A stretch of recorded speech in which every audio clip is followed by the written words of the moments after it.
States in the 1970s, and he voted for Donald Trump. His son, my friend, Jean-Pierre Regis, is the editor-in-chief of Swagger New York, and he wrote this piece in which he interviewed not only his dad, but other parents supporting Trump. It's called My Dad Voted for Trump, and Theirs Will Too. So to both of the Regises on my panel today, wonderful to have both of you on. Thank you very much. Jean-Pierre, let me just turn to you because, listen, I've known you for, what, a year or two. I look at you, you're like this fashionable, hip, young, progressive dude living in Manhattan.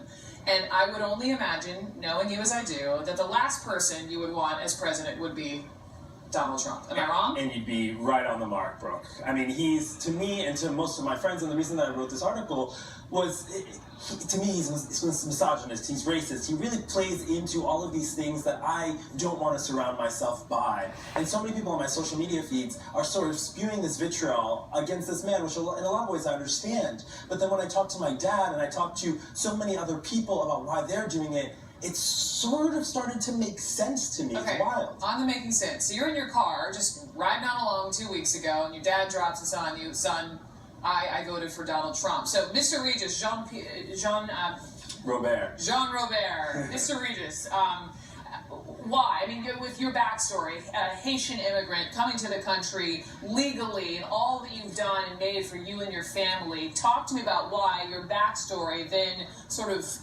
funnels into why you think Donald Trump should be president. You just said it. You said that I came to this country legally, and I think Donald Trump stands for people to come to this country legally. And also, I tend to focus my attention on the economy and jobs, national security, border control, reduce the debt, and control the deficit, and a strong national security. So Donald Trump is all of the above to me. So Jean Robert, when your son says that Mr. Trump, his belief that he is misogynist and racist, your response is what? My response to him is that he's still young. He doesn't understand life yet. That's why he's on the side that he's on. And one thing I would say that I think is important is my dad, as an immigrant, came here and worked tooth and nail to get everything that he had. My dad didn't really speak too much English. He worked 3 jobs. Wow. You know, he worked so hard to amass a little bit of wealth. And the thought to my dad of losing everything that he's made, it's emotional. It's hard. Yeah, because in this way I understand it. In this way I understand the voices that my dad has, and I think that we're misrepresenting a lot of the voters, right? That my dad worked so hard to have what he has, and to give it all away to people who, for him, he doesn't believe worked that hard. It's a hard thought. They haven't earned it, right? And he deserves it. He came here for the American dream. He came here to get all of what he has, and to think that that would be taken away from him, that the money, that the only reason he came here was for money for his family, to think that that would be taken away is so hard. You not only profiled your dad, but you also make this point in talking to other people, because there are a lot of anti-Trump folks who do say, listen, all of his supporters are white, xenophobe, misogynist, racist.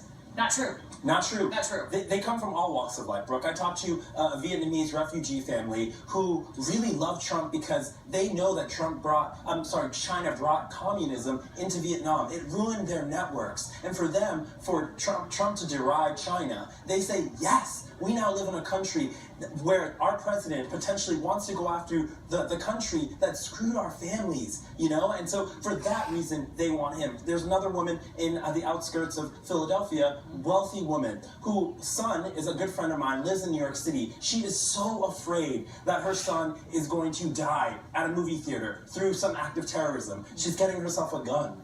That's how afraid she is. He speaks some rhetoric to all different swaths of people, and it touches them. I would push them on, what foreign policy, national security, job specifics. Yes. That's been the criticism. And I talked to my dad about that too. And Dad, you can take it from here. But I said, listen, sociopolitically, do you care? Do you care that he's a misogynist? Do you care that he's racist? Do you care that he is non-diplomatic? And to me, you said, no. I care about my money. I care about my safety. Jean Robert, Go ahead. That's exactly right.